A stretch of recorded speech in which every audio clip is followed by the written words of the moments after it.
म्यांघोळ नाही मी ओंगळ, केली म्यांघोळ नाही मी ओंगळ.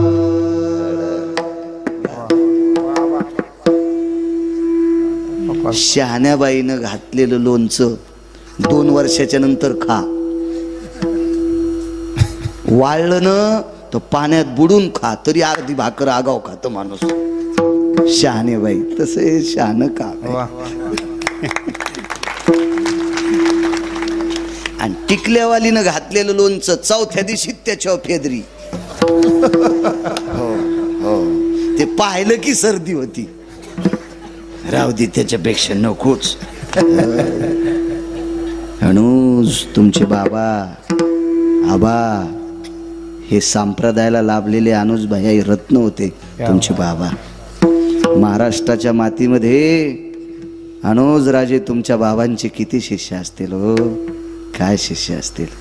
ही जुनी लोक, फार मोठी जुनी लोक. वा,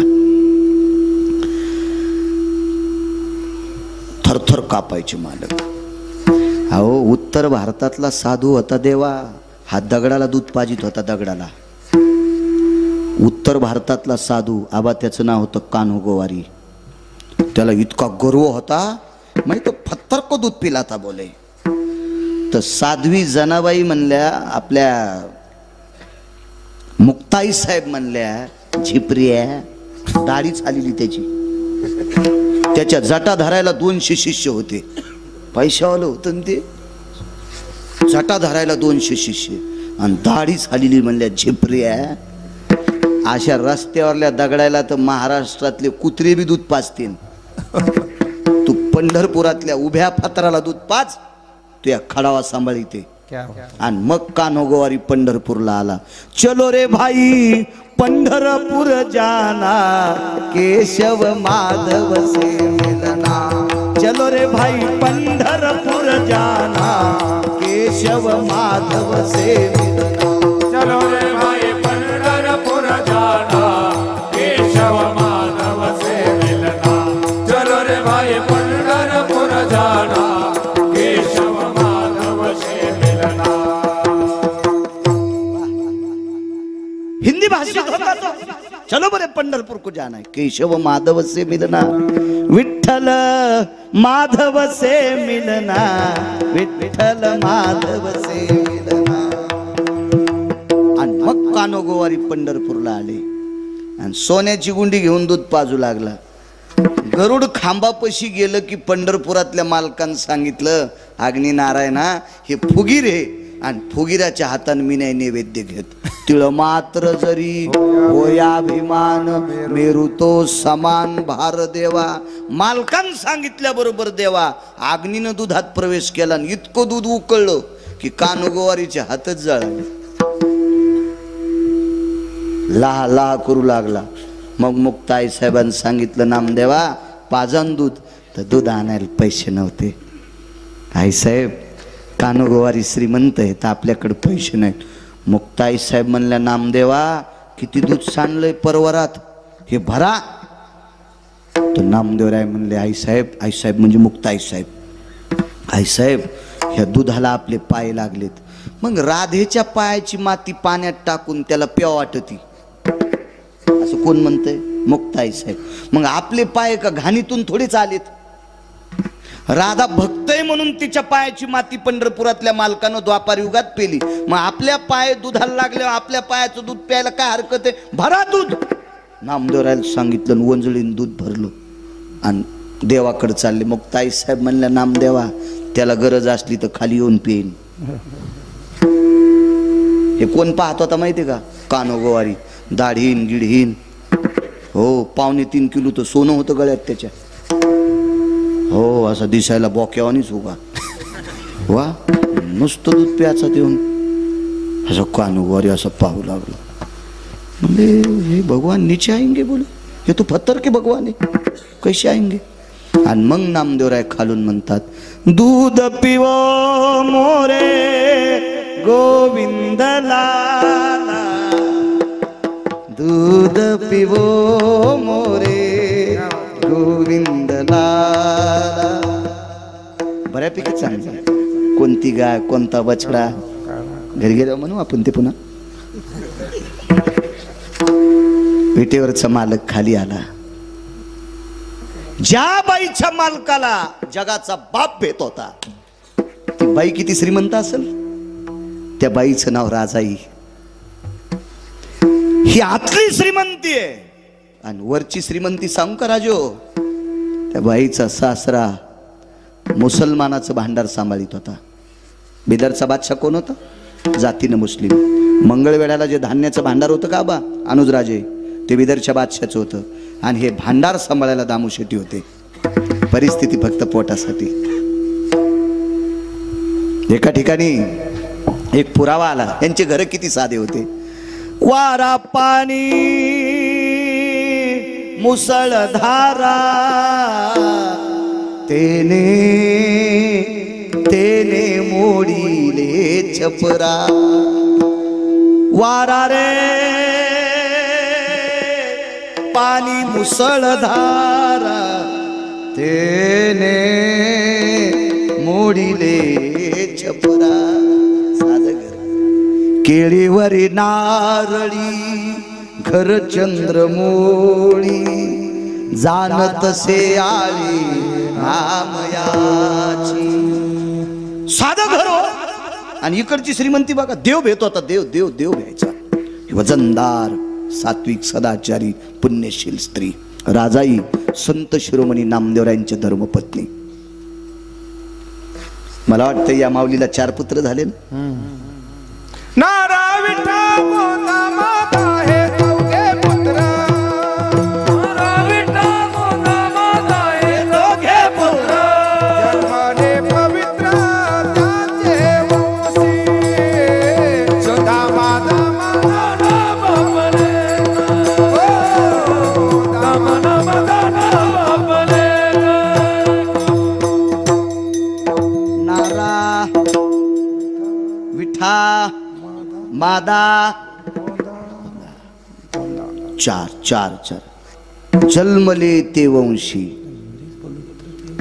नामदेवरायाच्या कुळात दामोशीटीच्या कुळात हे 4 नातू जन्माला आले. 4 चौघांपैकी एकाला मुलगा झाला. त्याचं नाव होतं मुकुंद. नामदेवरायाचा वंश पुढे मुकुंदाचा वाढला. मुकुंद. काय नाव असेल नामदेवरायाच्या ज्येष्ठ सुनाचं? वा. लाडाईला मुकुंद झाले. हो. आपल्या वंशावळी संतांच्या वंशावळी पाठ ठेव जा. कल्याण करेल देव तुम्हाला. जे भक्त चरित्राते प्रशंसती तेही प्राणा परोते मजा आवडती निवृत्ते. जे भक्त चरित्राते प्रशंसती. पंढरपुरातल्या मालकाला जीवापेक्षा जास्त आवडतात. आपल्या संतांची यादी अंतःकरणात ठेवा. मुकुंद नामदेवरायाचे पुढे नातू. तिथून पुढे मला वाटतं आता 14वे का 15वे वंशज नामदास महाराज वंशज आहेत त्यांचे. मुकुंद महाराजांपासून भारदस्त कुळ.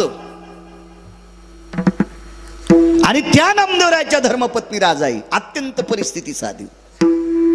ज्या घरी असलेल्या माऊलीनं लोकाच्या शेतात गौऱ्या येचून चूल पेटवावी, दास्यत्व केलं. दासी नामयाची म्हणून साधी परिस्थिती नामदेवरायाच्या घरी. आणि राजाईला दीपावलीला नेण्यासाठी तिचे भाऊ आले. माझ्या राजाई आईसाहेबांचे बंधू आले. बंधू दिवाळीला जा वाटतो. तुम्हाला एक सांगू का, नवरा कलेक्टर जरी असला तरी बाईला माहेर आवडतं. आणि जिला माहेर आवडत नाही का तिला बाई म्हणायचंच नाही. साडी नेसती लुगडं घालती म्हणून बाई म्हणायचं. दीपवाळीच्या सणा लेकी असावं.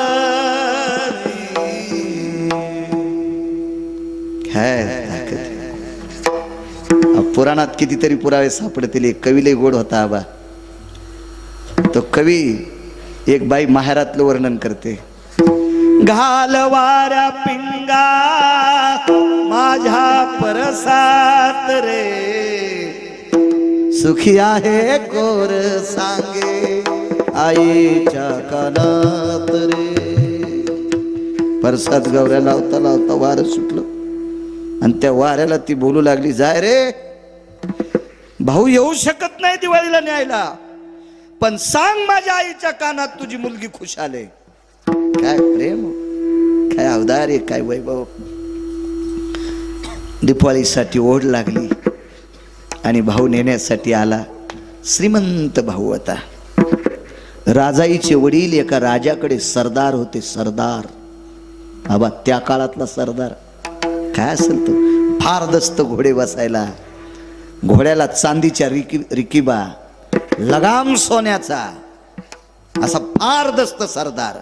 आणि त्या सरदाराची कन्या आगी लागू असो का सांगतोय, आगी लागू असो का. उदाहरण क्रमांक 2. ए माय, भावासोबत 2 घोडे शिल्लक, एका घोड्यावर भाऊ आणि त्याच्या मागे एक घोडं पुढे एक घोडं, गुमास्ते होते 2. सरदाराचं पोरग होतं ना ते, सरदाराचं पोरग होतं. ए खजिने, बस बापू, बस बस बस बस बस खाली बस बस. दारात घोडे सोडले. विचारलं, दामू शेटीचा वाडा कुठे? वाडं कसं होतं? झोपडं होतं. भावाच्या लक्षात आलं, आपली बहीण आपल्या भावाने इतक्या साध्या घरी दिली. सोयरी कोणामुळे झालती? दिनाचा सोयरा पांडुरंग. ज्या वेळेला पंढरपुरातले मालक सोयरिकीला गेले त्यावेळेला राजाने विचारलं होतं, हे कोण आहे? बोले दुलेके. नवरदेव म्हणजे दुला, हे दुलेके मामा आहे बोले. पंढरपुरातला मालक म्हणला होता, मी नवरदेवाचा मामा आहे. बादशाहनं सांगितलं, सरदारजी देऊन टाका पोरगी. ज्याचा मामा इतका वैभवशाली, घोंगडीला हिरे होते आबा, घोंगडीला हिरे होते, अख्खा दरबार चमकत होता, असा मामा. वा, मामात मामा शेलार मामा, आताचे मामा रिकामे. काय मामा होते. तात्यात तात्या रघुवीर तात्या, आताचे तात्या लाटीते चपात्या. रघुवीर तात्या होऊन गेले, ते शेलार मामा होऊन गेले. काय काय काय योग होता फार जीवनात. शेकुन्या होऊन गेला ना मामा. शेकुन्या त्याचा पाहुणा आहे तुमच्या गावात कोणी? हो ग, मी गाडी फोडायचा पुन्हा. ते पानचेट शेकुन्या, त्यानं स्वतःचे मायबाप अंधार कोठडीत टाकले होते हरामखोरानं. म्हणून पंढरपुरातल्या मालकाने एका बुक्कीतच आणला, विठाला विठाला.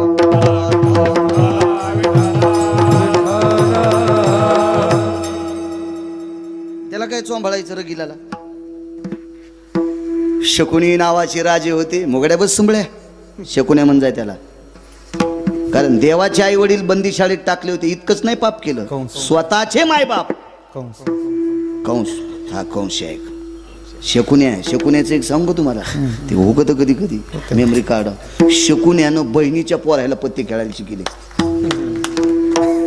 इतका हरामखोर होता शकुन्या. बहिणीच्या पोराला पत्ते खेळायला शिकायले. ते लुडो नावाचा खेळ. हो, या लुडोमुळेच कोरोना जास्त वाढला होता. थोत्रात थोत्र घालून खेळू लागले. हे काही काही मामा हलकट मामा होते. काही काही विचार केला, आपल्या ताईला अशा साध्या घरी दिले, चला आदर. आवाज दिला, ताई. गोणाबाईनं सांगितलं, राजा वजनात बोलायचं. काय सासू सुनायचं प्रेम असायचं. आताच्या सासू सुनायचं पाहिलं तर सासू म्हातारी मांजरण, सून नाही तर मांजर. बोच करू बोच करूच. या दोघीच्या बोचकरणीत म्हातारं मंदिरात झोपायले, पोरग रानातच उसात भाकरी खाले. मिळच नाही नो कशाला. आणि पुन्हा या हरिपाठ वाचायला कशाला वाची ती दोरके, मंजुळे, कस्तुरे, अंतिके, कशाला आगाऊपणा करायची. आही कचे धड नाही तयाची परत्र पुसशी काही. कथनी पठनी करुणी काय राणी वाचो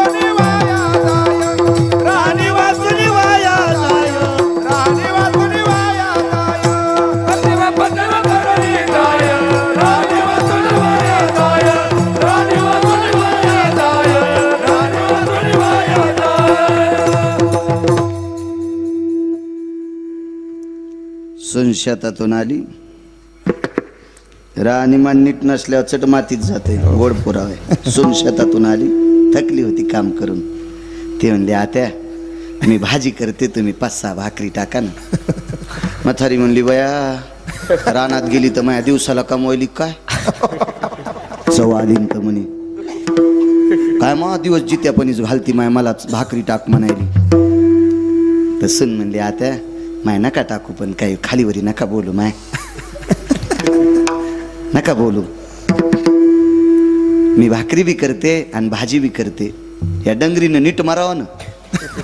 सून स्वयंपाकन भाकरी करूस तर स्वयंपाक झाल्यावर सुनानं पोराला पाठीलं, आत्याला बलेवरे.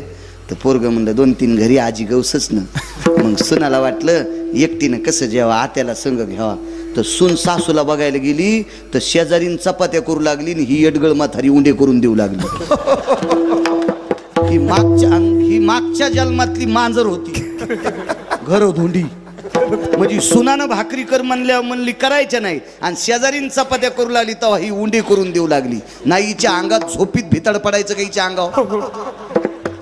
हा, घरात सगळं ठोकून द्यावं लागन अशी म्हातारी. सुनालय खुश झाल्यान पण नागपिंपरीतल्या सुना म्हणल्या, बाई याला दरवर्षी आणि जा, मस्त मथऱ्याला बॉम्ब टाकायला. पण सुनायनं जराशी तरी धरा. तुळस नाही म्हणालो मी, गाय नाही म्हणालो मी, काय धरा. वा वा, हेच ऐकायचं होतं मला तुमच्याकडून. ज्या सुनाला, ज्या सासूनं कपाळाचा मालक दिलाय, ज्या सुनाला आपल्या सासू सासऱ्यांनी कपाळाचा मालक दिलाय, त्या सासू सासऱ्याला मायबाप समजायचं. त्या सासू सासऱ्याची संपत्ती खाऊन जर सासू सासऱ्याला मायबाप समजित नसेल तर तिच्या माईला तिची भावजई राखेल टाकून फुकीन. आता सासा खुश झाल्या. ओरिजिनल डॉक्टरनं बिमारीचं निदान लावून औषध बी दिलं पाहिजे आणि पथ्य बी सांगितलं पाहिजे. त्या डॉक्टरला कोणी वाईट म्हणत नसते. आता सुना खुश आणि सासू बी खुश. नाही झाल्यावर गिरगाव करावं, दगड तरी हाणायच्या नाही, मलाच म्हणला. संसारात चांगलं वागणं माझ्या माईंडनं सगळ्यात मोठं कीर्तन आहे. नंबर 1चं भागवत त्याला म्हणायचं, नंबर 1ची पंढरीची वारी म्हणायचं, नंबर 1चा यज्ञ त्याला म्हणायचं. जे संसारातल्या लोकांसोबत नीट वागत नाहीत, रक्ताच्या नात्यातल्या लोकांसोबत नीट वागत नाहीत, जे मायबापासोबत नीट वागत नाहीत, ज्यांनी संपत्ती कमवली त्यांच्यासाठी आपण नीट वागत नाहीत, आपण लोकांसाठी चांगले वागू शकतो का? आपल्याकडे योग्यता आहे का ती? पात्रता आहे का आपल्याकडे ती? घरातल्या लोकांसाठी चांगलं वागणं काय सुना सर आवाज दिला.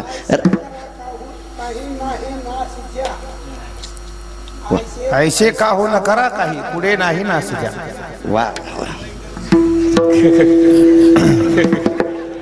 चांगली गोष्ट आहे. वा वा, आपण त्यांना संग घेऊ. विठाला विठाला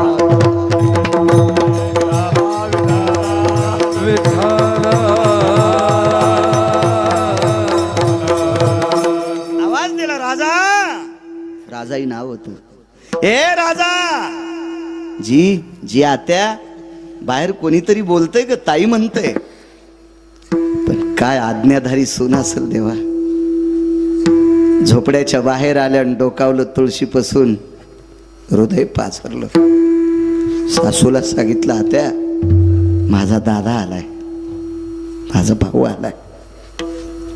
भोनाबाई बाहेर आल्या, बाळा या या या बाळा या या. आल्याबरोबर बहिणीच्या सासूचं दर्शन घेतलं. ही परंपरा आहे आपल्याकडं, ही मर्यादा आहे, आपल्या संप्रदायाची रीत आहे. दर्शन घेतलं बहिणीच्या सासूचं. गोनाबाईनं तोंडावर हात फिरला. बाळा आलात? जी आलो. काय काय? ताईला नेण्यासाठी आलो, दीपावलीसाठी. आगी लागू आहे असो का सांगतो. गोनाबाईनं लक्षात घेतलं आपण सासू आहोत. नामदेवराय बाजूला होते. नामदेवरायने विचार केला आपण हिचा पती आहोत. पण या घराचे मालक आपले बाबा आहेत, सूत्रधार बाबा होते. आणि बाबा मंगळवेड्याचं भांडार सांभाळायला होते. निरोप केला, घरी आले. घरी आल्यावर गुणाबाईने सांगितलं, अहो ऐकलत का? असं गोड बोलायचं जुन्या काळातल्या. धनी ऐकलत का? अहो मालक असं नाही म्हणल्या. विवेक ए अनिरुद्ध, अरे अनिरुद्ध, सुनबाईचे भाऊ आलेत, पाठवायचं का रे तिला? जशी गुरख्याल बोलायली आहे का नाही. पेट्रोलच निघाली हिच्या तोंडातून, पेट्रोलच. नावानं बोलत ती नवऱ्याला. हे आपल्या खेड्यापाड्यात नाही, हे उतू आलं जर शहरात. हो, फसफस उतू आलं, कडी उतू आल्यावानी. हो शहरात. एक बाई म्हणली, महाराज थोडं दूध घेता का? म्हणलं मी बोक्या नाही बाई, थोडं नको तांभरू नको. नको बाई दूध. हो 9-10 जणांचा नाश करतं एकट्यानं दूध पेल्या. बाकीच्या याला चहा किर्लोस्करींनाच आईल पेल्यावानीच. एकट्यानंच बोक्यानं दूध आणलं सगळं. पुन्हा म्हणतो वाटीत प्याचं का बुटात प्याचं? येडगळेस का काय रे म्हणलं तू. मोठे नाटक सगळे. घरी गेल्यावर म्हणले, रे प्रवीण, आपल्याकडे गिरगावकर आलेत, लवकर दूध घेऊन ये बरं. तर ते आलं हातात उंदीर धरल्यावानी ती थैली घेऊन. ते म्हणले, या थैलीतलं दूध पिणं, याच्या दुधाचा चहा पिणं, या थैलीतल्या रोगर पिऊन मेलेलं बरं. हे काय करायचं? मी नंतर म्हणलं, ताई हे प्रवीण कोण आहेत? माझे मिस्टर आहेत. मी म्हणलं, नको बाई, चहा नको दूध. हे तुला जर नावानं बोलायले तर मला तर गॅसच्या पाईपनं हानीन हो प्रवीण. नको बाई, नको बाई, येतो मी. आणि जरी तो मला नाही हाणलंस तर तू नवऱ्याला नावानं बोलतीस आणि तुझ्या हातचा चहा प्यायला मी गाडी पुलाखाली जाईन. मी एकदा वाचलो बाई, नको मला तुझ्या हातचं नको, मी दगड खाईन, पण तू नको चहा दूध. अशा काही काय भेटत नंबरी. चला, ज्ञानोबाराय तुकोबारायच्या राज्यातली लोक आहेत आपण. सासऱ्याने सुनाला आवाजाऊ बोलण्याची पद्धत छत्रपतीपासून चालत आली. सुनबाई, वजनदार शब्द. हो सुनबाई, तिकून आवाज आला पाहिजे. जी मामांजी. हे बी आवाजाऊ बोल ना. ए काय? त्याच्यामुळं मशीन लावा लागायल्यात कानायला. तुम्हाला एक सांगू का, ज्याचा पिंडात बदल होत असतो का, त्याचा ब्रह्मांडात बदल होत असतो. आचारसंहिता आपण पाळायची, पुढचे पाळत असतात. वजनात बोललं पाहिजे, वजनात वजनात. लक्ष्मी बायकोला म्हणलं पाहिजे, हे सावित्री, हे दुर्गा, हे वत्सला. हेच म्हातारे, अरे आज तू का म्हशी हाकारायला, कशे पुढे हाकारायला? नाव दिले देवानं तिला. मग हे असं म्हणतात, मग त्या बी काय म्हणतात, बाळे आहे का काय रे? म्हातारं मंदिराकडे गेलंय, स्वयंपाक झालाय, त्याला म्हण गिळायला ई. आपण जे पेरतो का ते उगत असते. आपण जे पेरू का ते उगत असते. आपली जागा नाही सोडायची देवा. जागा सोडली की त्या जाग्यावर दुसरं बसत असते. म्हणून एसटीत मधात जायच्या आधी खिडकीतून रुमाल टाकीत होते. आणि ज्या सीटावर रुमाल पडला, कोणाची मायविली त्या सीटवर बसायची. पण एक जणानं खिडकीतून रुमाल टाकला, सगळे सीट बेतले, त्या सीटवर कोणी बसलत नाही. आणि मधात गेल्यावर रुमाल काढून घाम पुसू लागलं, तर दुसरं बसलं. अरे घाम पुस रे सोमळ्या, पण सीटावर बसल्यावर पुस ना. गेलं सीट तवरक. आपलं वजनदारपण बायकोला बोलण्याचं संपलंय, म्हणून त्या एकेरी म्हणतात, बाळा ए विवेक, सीट नाही सोडायला पाहिजे. आबा सीट घेऊन जाते कोणी बी, जागा नाही सोडायची आपली. चला राजाई जी, कोण आलंय? दादा आलेत. बसायला टाकलं. कर्मनुगती. राजाईचे भाऊ आले त्या दिवशी, चुलच पेटली नव्हती. काहीच नव्हतं घरी, काहीच नव्हतं. दामू शेट्टी आले. सुनबाईनं दर्शन घेतलं, तिच्या भावानं दर्शन घेतलं. दारात 2 गुमास्ते उभे होते घोड्यापाशी. राजाईच्या भावाचं घोडं धरून आगी लागत आहे असो का सांगतोय. दामू शेट्टीनं सांगितलं, सुनबाई जा, 8-10 दिवस आपल्या बाबाकडे राहा. या जाऊन, या या या जाऊन. वाटे लावलं. पुढे एक घोडं, पाठीमागं एक घोडं, मधल्या घोड्यावर भाऊ आणि भावाच्या पाठीमागं बहीण. ताड ताड ताड ताड ताड ताड ताड ताड ताड घोडं निघालं ते. एक दोन मुक्काम पडले बापू. पोचलं तिथं घोडं. आईनं पाहिल्याबरोबर आनंद व्यक्त केला. माझी ताई आलीस बाई, आलीस माझी माय. माय बापाला लेकरं लय आवडत येतो, लय आवडत येत. किती आवडत येत लेकरं माय बापाला. एका कवीचं गोडसं वर्णन आहे, गोडसं वर्णन आहे. एका बाईला एक देव भेटला, देव भेटला आणि देवानं सांगितलं, बाई तुला काय पाहिजे ते माग, तू मागशील ते देतो. काय म्हणावं त्या बाईनं, देव जरी मज कधी भेटला रे, देव जरी मज कधी भेटला, जे हवे ते माग मनाला, जे हवे ते माग मनाला, देव जरी मज कधी भेटला. काय म्हणते ती बाई, मला जर देव कधी भेटला आणि ते जे आवडेल ते माग म्हणला तर एकच म्हणीन, माझ्या आयुष्यातले काही दिवस माझ्या लेकरा बाळाला जाऊ दे, माझ्या लेकरांना माझ्यातले आयुष्यातले दिवस जाऊ दे. तिला माय आणि बाप म्हणतात. काय आवडी असन पोरगी आल्याच्या नंतर. आलीच बाई, हो माय आली. माय बापाला लेकर किती आवडतात. माय मृत्यू पावली. माईचं पार्थिव लाकडावर टाकलेलं आहे. भरागणी नावाचा अग्नी दिला. मुलगा एकुलता एक होता. भडाग्नी नावाचा अग्नी बऱ्यापैकी अंगाला झुंबल्याच्या नंतर आपल्याकडे एक मडकं फिरवायची पद्धत आहे. फिरविला घट. आई सांगतोय, आई कीर्तन वर्ष श्राद्धाचं नाही, मला आई सांगायची फक्त. आणि ज्या वेळेला मुलाच्या खांद्यावर देवा ते मडकं देत असतात, त्याला एक टप्पा मारतात, त्याला छिद्र करतात आणि तो गोल असं त्या प्रेताला, जळत्या प्रेताला पाणी टाकते. तर जळतं प्रेत काय म्हणतंय, दुरी सांडी दुरी बाळा वैशांतर बहुद्वार रे, जाळी आली माझी काया तृण काष्टा समान रे, दुरी सांडी दुरी बाळा वैशांतर बहुद्वार रे. जळत असताना माय म्हणते, आबा लेकराला, बाळा अरे लाकडासारखं शरीर अग्नीनं जाळले रे, तुला आहाळ लागेल, लांबून पाणी टाक. तिला माय आणि बाप म्हणतात. देह विसरे आपुला जवळी घेताशी न गेला, जवळी घेताशी न गेला, जवळी घेताशी न गेला. देह विसरे आपुला जवळी घेताशी न गेला, जवळी गेला, जवळी घेताशी न गेला.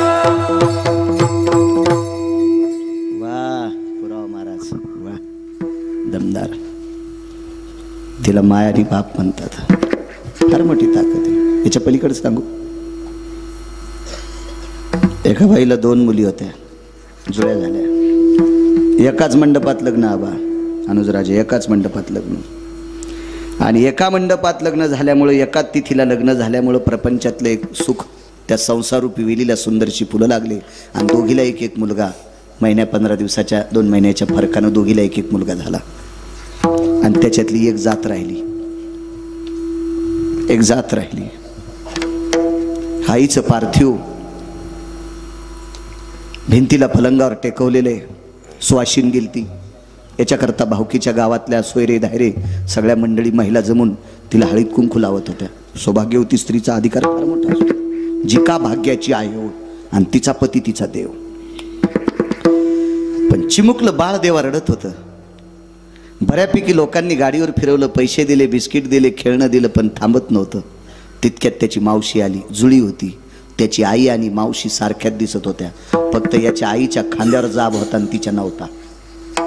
एक लहान आणि मोठी, बाकी अशा ओळखू येत नव्हत्या.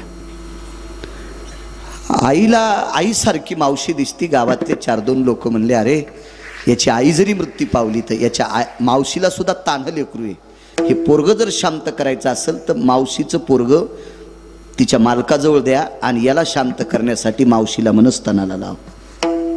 मावशी माईसारखी दिसत होती आबा. ही तुम्हा आम्हाला ओळखू येत नव्हती, याची माय आणि याची मावशी सारख्या. पण आज्ञानी चिमुकल्या लेकराला मावशीतला आणि माईतला फरक कळत होता. त्यानं मावशीच्या स्तनाला तोंड नाही लावलं, नाही लावलं, रडू लागलं. गावात एक जुनाट स्त्री होती, जुनाट. तिनं सांगितलं, या रडत्या लेकराला जर थांबवायचं असेल तर माझा ऐका. काय करायचं बाई? मेलेली का होत नाही, पण याची मायाला दाखवा. आणि घरात बसवलेली पार्थिव मृत शरीर सोहळ्याबरोबर रांगत रांगत गेलं आणि मेलेल्या माईच्या मांडीवर पडून तिच्या चेहऱ्याकडे बघितलं आणि झोप लागली. मेलेल्या माईच्या चेहऱ्यातून जे वात्सल्य भेटतंय का, ते जिवंत कोणाकडून भेटत नाही. याचं नाव माय आहे, याचं नाव बाप आहे. पाहल्याबरोबर आलीच बाई. हो, वर्ष झालं बाई तुझी भेट नव्हती. कडकडाटून तोंडावून हात फिरिला. भाकरीचा तुकडा डोक्यावरून ओवाळला, घरावर फेकून दिला. ही पद्धत होती मराठवाड्याची. मुलगी घरी आल्याच्या नंतर भाकरीचा तुकडा डोक्यावरून फिरून वरी घरावर टाकायचा. सदाव्रत विधी म्हणतात पक्ष्यांना, विडापिडा जाओ. फार सूत्र होतं त्या काळात, फार सूत्र होतं. गोडधड पदार्थ केली. मोठं घर होतं, आगी लागत आहे असं का सांगतोय. काय पदार्थ? तळिल्या वरिल्या एकोची पकवान. श्रीमंत सरदार आहे बाप. बापानं कामगिरी चांगली केल्यामुळे त्या राजानं, राजा मुसलमान होता पण चांगल्या माणसाची कदर करणारा राजा होता. हे सरदार शिंप्याच्या कुळातले होते, पण बादशाला त्या सरदाराची कीर्त आवडली, कामगिरी आवडली, म्हणून 5-6 क्विंटल सोन्याचा पलंग गिफ्ट द्यालता, भेट द्यालता, सप्रेम भेट द्यालता. आणि राजाईच्या वडिलांनी विचार केला, अविरत आपण भगवंताची सेवा करतो, या प्रांताची सेवा करतो, राजा आपल्यावर प्रसन्न झाला, याच्याकरता सुवर्णाचा रत्नजडीत आपल्याला पलंग दिलाय. हा पलंग आपण आपल्या मुलीला देऊन टाकू. जशाल तसा पलंग ठेवला. आणि दिवाळीला मुलगी आल्यावर जेवायला बसले, लाडू टाकत होते. वडिलांनी स्वतःच्या ताटातला लाडू टाकला, आईने स्वतःच्या पात्रातला थोडासा लाडू टाकला. वडिलांनी, आई पुरे ग, बाबा पुरे.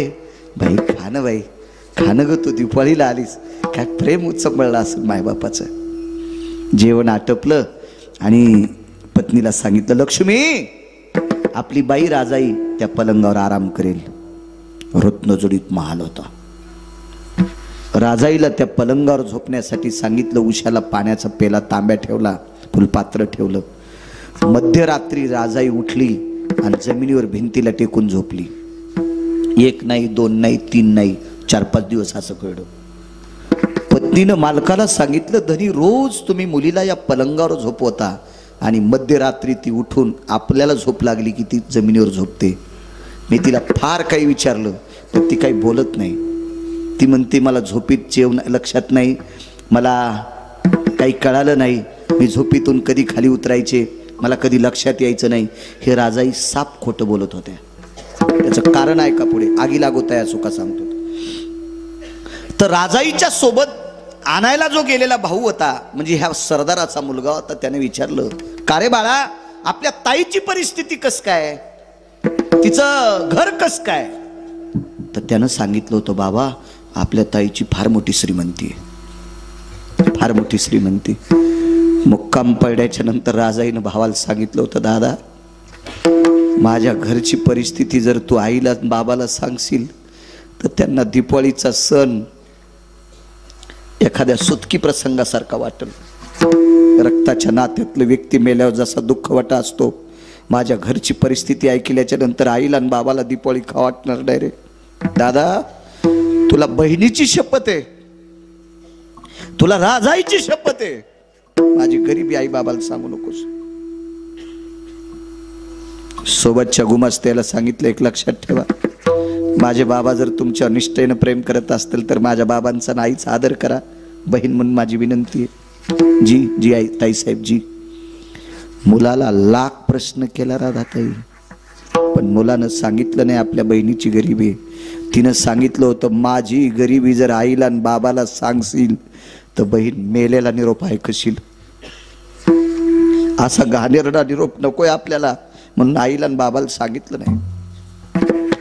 एके दिवशी सरदारांनी एका महालात आपल्या मुलासोबत पंढरपूरला आलेल्या दोन्ही गुमास्त्यांना आतमध्ये घेतलं, आतून दार लावलं आणि दोघांना विचारलं, का रे, मी जितकं प्रेम माझ्या मुलीवर केलंय, जितकं प्रेम माझ्या मुलावर केलंय, असा एक दिवस नाही रे, एक दिवस नाही मी तुम्हाला जेवलं का विचारलं नाही.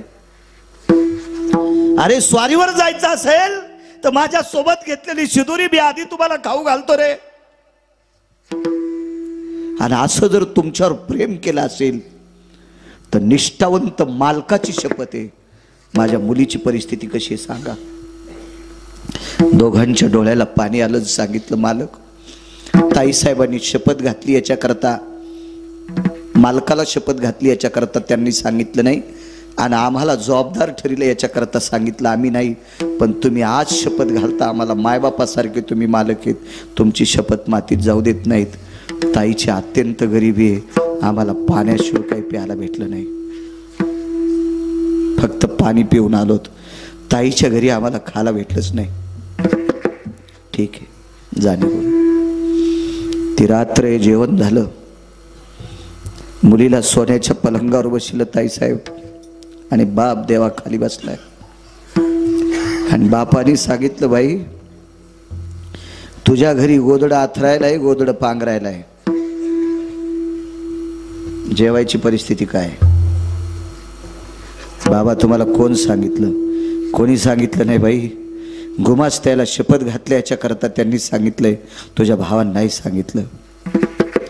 मग एवढी तुझ्या सासरी बिकट परिस्थिती असताना माहेरात तू सोन्याच्या पलंगावर का झोपत नाहीस. उत्तर काय देवा. बाबा बाबा माझ्या सासरी 14 लोकांचं कुटुंब आहे, 14 लोकांचं. माझ्या सासरी दर 3 दिवसाला पोटभर कन्या प्यायला भेटतात. रोज नाही बरं, रोज फक्त 3-3 पळ्या कन्या, आणि दर 3ऱ्या दिवसाला गुंडी गुंडी कन्या. पण रोज पोटभर खाला आमच्या सासरी भेटत नाही.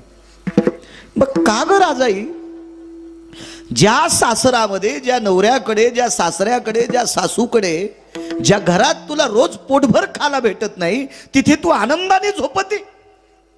सोन्याचा पलंग आहे, हिऱ्या माणिकाची कोंदण केलेला महाल आहे, इथे तुला का झोप येत नाही. ऐका बाबा ऐका, माझ्या सासरी खाण्याचा दुष्काळ आहे, पण भजन भरपूर आहे, भजन भरपूर आहे. नामदेवाचे घरी 14 जणे स्मरती हरी.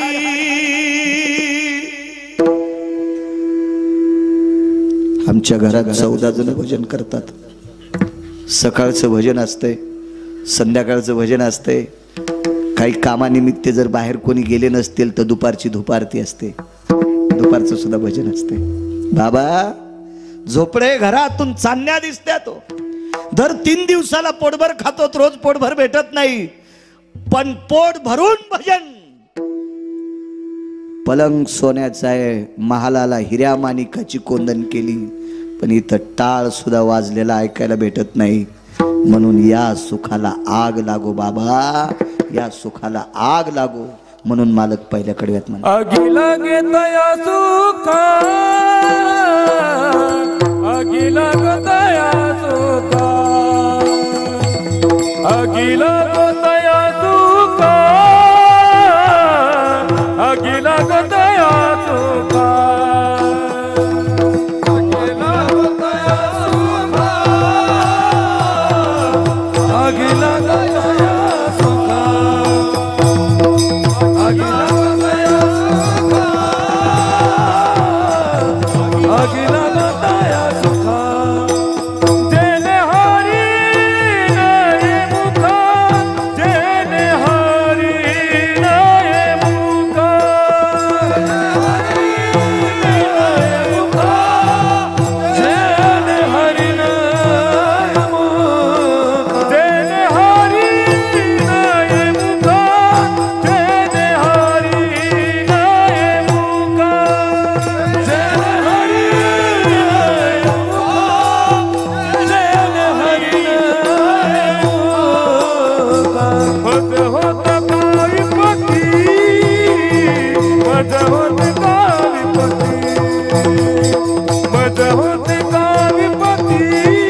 तिथं भजन तर नाही, पण नुसता टाळाचा आवाज ऐकायला भेटला नाही, म्हणून त्या महालातल्या सुखाला आग लागू म्हणली आग.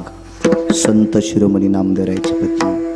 हे जे सुख देवाचं नाव घेऊ देत नाही त्या सुखाला आग लागू. राम वनवासाला गेले, 8:30 ते 10:30 व्हायला पाहिजे आहे का नाही नियमन. 8:45 गळ्यात येणं आलता माझ्या आहे का. माणसानं नियमन वागावं. ट्रॅक्टर किती महागायचं घ्यावं, पण आपला बांध आला की वळीला पाहिजे. आता आगाव पण आहे, बाकीच्या लोकांना त्रास देणं आहे का नाही. मला वाटते 10:42 झालीत, पण 5 मिनिटात पुरावा सांगतो. पहिल्यांदा आलोत ना. हो. मला वाटतं एखादी बाई जर आपल्या इथं पिठाला उसण्याला आली, उष्ण पीठ मागायला बाया येत होत्या ना, तर डब्यात वाटी खुपसून नका कधी येईन, पण असं उधळून का होत नाही, पण दिलं पाहिजे.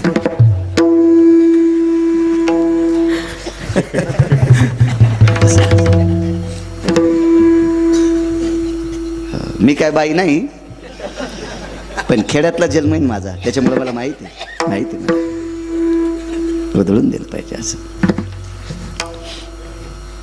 मापात पाप करू नये माणसानं. किती लांबून लोक आले तो बापू आज, किती लांब. म्हणूनच करा, म्हणूनच थोडं यायचं बी आबा परिसरावर प्रेम. काय गोपळी झळकतीनं आपलं तुपलं ओळखीत यायचा भाग आहे ना. हे असं असतं बघा कोणाचं. विडाला विडाला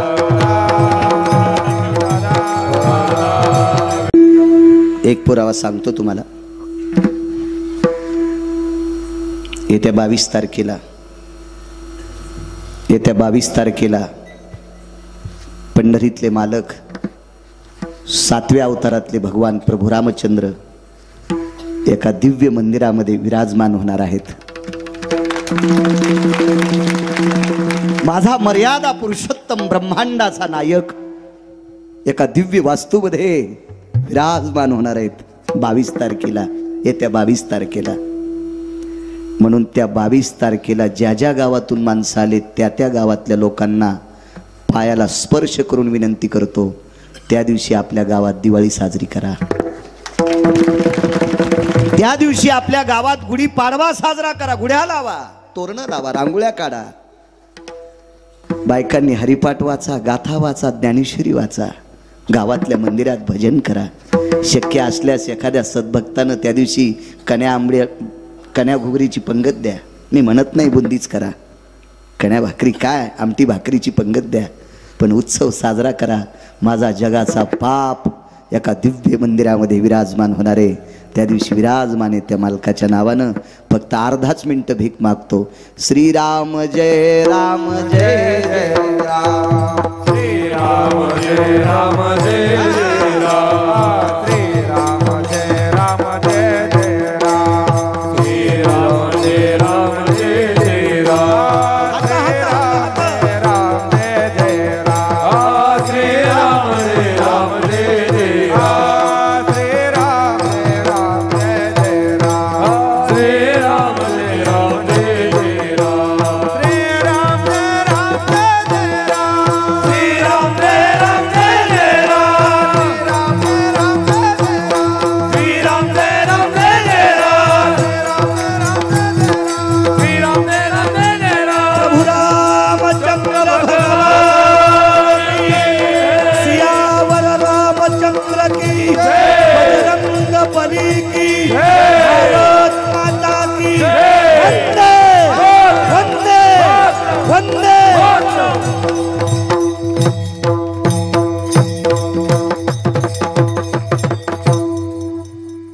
22 तारखेला तरुणांनी पांढरे पोशाख घाला. सुंदरसा कपाळाला गंध लावा. त्या दिवशी एक फार मोठा उत्सव माझा विश्वाचा मालक एका वास्तूत विराजमान होणार आहे. ज्याच्या कृपेने जग चालतं तो जगाचा बाप. तो आनंद व्यतीत करा, जल्लोष करा, आनंद करा. चला. प्रभू रामचंद्र वनवासाला गेले. आगी लागू या सुखा सांगतो शेवटचा पुरावा. बापू ऐकतोय तुमचं. एका रत्नाचं लेकरू वाजवायला आहे. एका मृदंग क्षेत्रातल्या रत्नाचं लेकरू आहे आणि एक विराजमान रत्न आहे.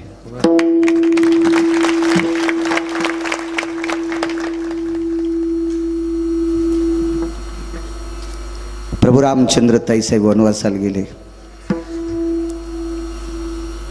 वनवास लखनलालजीला नव्हता,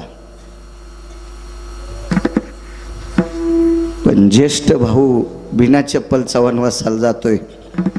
लक्ष्मणजीने विचार केला, घरी नकोय आपल्याला, नकोय आपल्याला, काय त्याग येऊ जीवनातला, सामान्य त्याग असेल.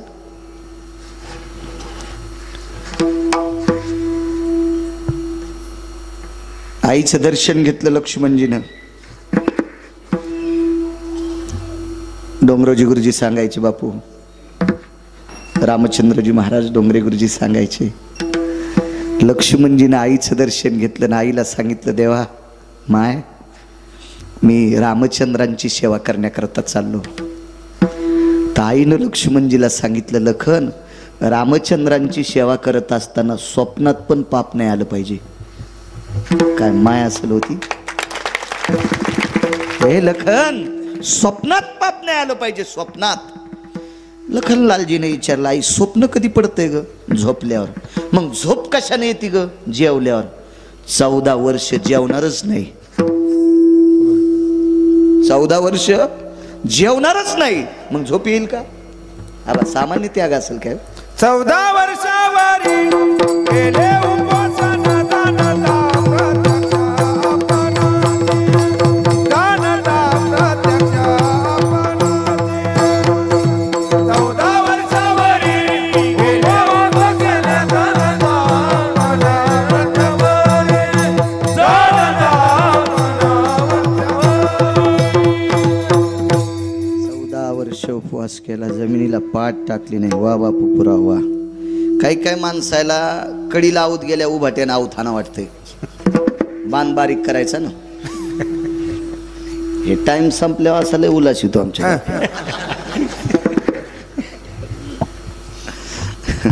तसे ते मधी बी बदाड पडू देत नाहीत. मधी उभाट्याचा आऊत असतं, त्याची कव्हा शेल्यावूनच माती असते. जीनच्या पॅन्टीवाल्याला काय कळत नाही, उगा हसू नका. शेला काय कळतो तुम्हाला? चांगले हसायले. या जुन्या माणसाला कळत असतो शेला, तुम्हाला कसं कळन शेळा शेला? हे काही काही पुरं बहिऱ्या माणसावानी दोनदा हसत आहेत. ज्याला ऐकू येत नाही ते पुढचं हसल्यावर एकदा हसत आहे, आणि कशामुळे हसलंय कळाल्यावर एकदा हसत आहे. कसा कळून यायला शेला?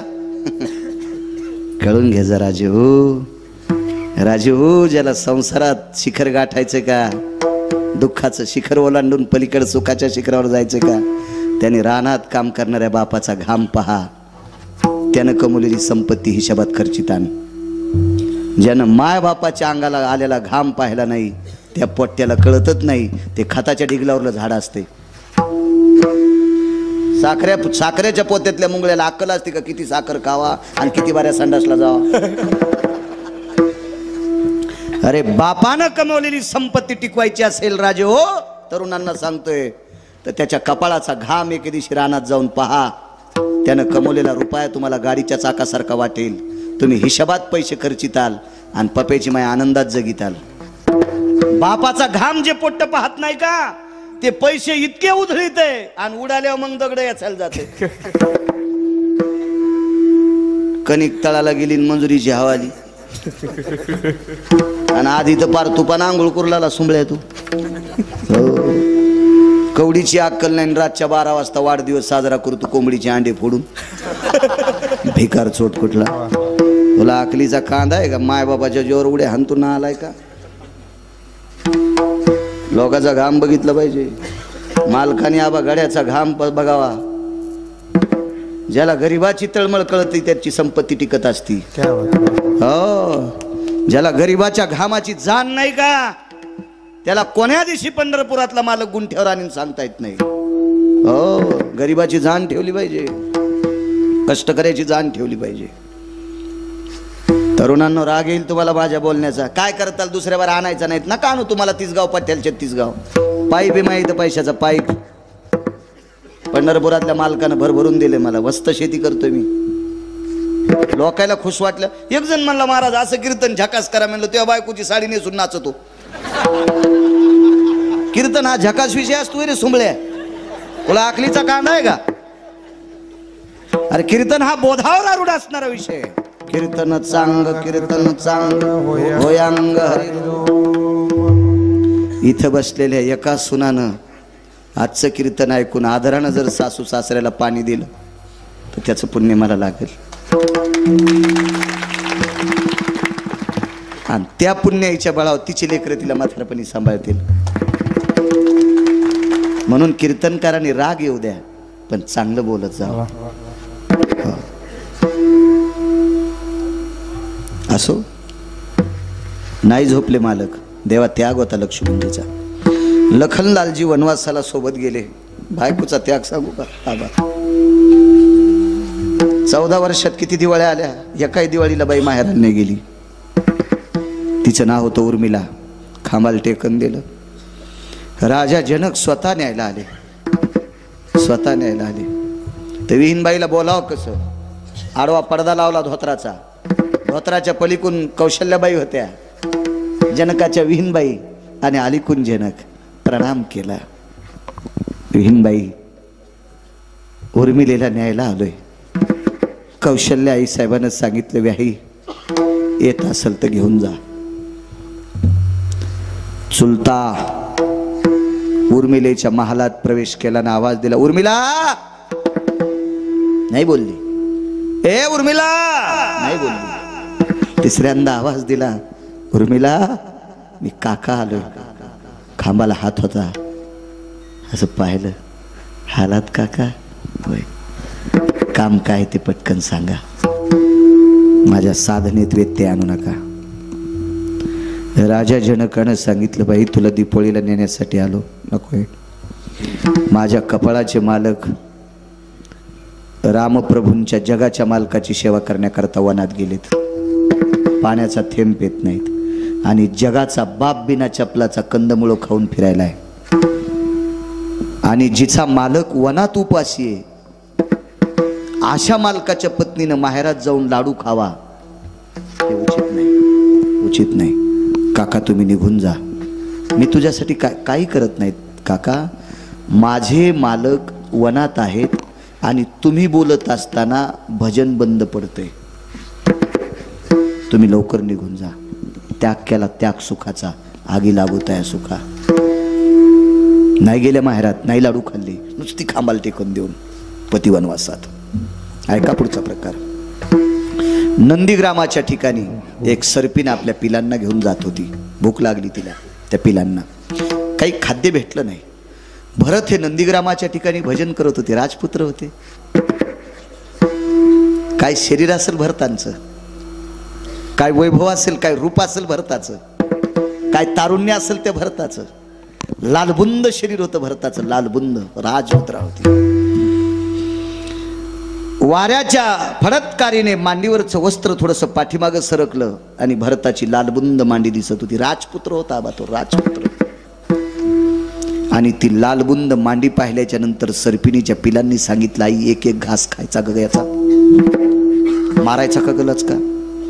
सर्पिणीनं सांगितलं, पाप्यांनो कुण्या जन्मात पाप केलं याच्याकरता जन्म सर्पाचा भेटलाय. आणि भजन करणाऱ्या साधूला जर खाल्लं तर नालीतल्या आळ्या होतात. काय सर्पिण असेल होती, काय सर्पिण असेल. एक जण म्हणला, महाराज सर्पिणीला कस काय कळत आहे. म्हणलं ती का तुझी चुलती थोडीच होती लोकांच्या कोठ्यातलं शेण चोरणारी. अरे ती सर्पिण एका काळी एका साधूची पत्नी होती. पण एक काम चुकल्यामुळं सर्पाच्या जन्माला गेलती महाराज. सर्पाच्या योनीला गेलती. हे भंगिरी लोक आहेत का, यायला आपल्या संप्रदायावर विश्वास नाही नाल ऐकायला. रे किती श्रीमंत संप्रदाय आबा. ज्या संप्रदायातला तरु सोन्याचा आहे. जयाची हे द्वारी सुवर्णाचा पिंपळ. काय फार दस्त वजनदार संप्रदाय. ही चारवाक हरामखोर आपल्याच जन्माला येतात आणि आपली वाभाडे काढतात. आपल्या संस्कृतीवर ज्यांचा विश्वास नाही ती भ्रष्ट नालायक आपल्या संस्कृतीत राहण्याच्या लायकीची नाहीत. आपलं जतन केलं पाहिजे. आपल्यावर विश्वास ठेवला पाहिजे. आपल्या साधू लोकांवर विश्वास ठेवला पाहिजे. आपल्या महात्म्यावर विश्वास ठेवला. संत म्हणून उपवासाची त्याचे पूर्वज नरकात जातात. पैठणच्या मालकांचं वाक्य, संत म्हणून उपवासिती जाणून बुजून त्याचे पूर्वज नरका जाती. त्याचे पूर्वज नरकाला जात असतात. नाही चेष्टा करायची आपल्या धर्माची. काय योग्यता, काय पात्रता आहे का आपली? आपली लायकी आहे का? आपल्या धर्मासाठी योगदान काय? काय हिंमत आहे आपली धर्माचे वाभारे काढण्यासाठी? बघा बाकीच्या धर्माची लोक. अहो मुस्लिम समाजाचा बांधव तुम्ही पहा त्या बिचाऱ्यांचं वागणं. मुस्लिम समाजाचा बांधव अहो भंगार विकत घ्यायचा जरी धंदा करीत असेल, पाव विकायचा धंदा, आईस कांड्या गारी विकायचा धंदा असेल आबा, पण मस्जिदीत गेल्यावर गोल रंगाची टोपी घालून जाणार. काय त्याची धर्मावर पकड आहे? काय त्याची निष्ठा आहे त्या बिचाऱ्याची? तशी आपली निष्ठा आपल्या धर्मावर असावा. लावू द्या 22 तारखेला जे गंध लावित नाहीत त्यांनी, त्यांच्या कपाळावर जरा बगळा हागू द्या. हो माझ्या अयोध्येतल्या मालकाला कळाव तू हिंदू आहेस काय? इचुडस तू का कपाळाला गंध लावल्या? आपण ज्या धर्मात आलो त्या धर्माचं अनुकरण करत जा. पंढरपुरातला मालक तुम्हाला मोठं करील. जाऊ द्या गिरगावच्या बाळ्याच्या शब्दावर विश्वास ठेवू नका, पण माझ्या ज्ञानोबाराय तुकोबारायच्या शब्दावर विश्वास ठेवा. लावचा गंध. गोपीचंद उटी तुळशीच्या माळा रमिरवती, तो गोपीचंद लावतोय, तो उटी लावतोय. आपण त्याचे अनुयायी आहेत, आपण सेवक आहे. तो जगाचा बाप आहे, आपण त्याची लेकर आहेत. प्रभूची लेकरे सारी, प्रभूची लेकरे सारे, आपण त्याची लेकरे आहेत सज्जनांनो. त्याचं अनुकरण करा. त्यानं स्थापित केलेल्या धर्माचं अनुकरण करा. देव आपलं कल्याण करील. याच्यासाठी फार मोठी मोठी लोक थकून गेले. राजांनी बलिदान दिले. पाहे ध्वजेचे चिरगुट राया जतन करीता,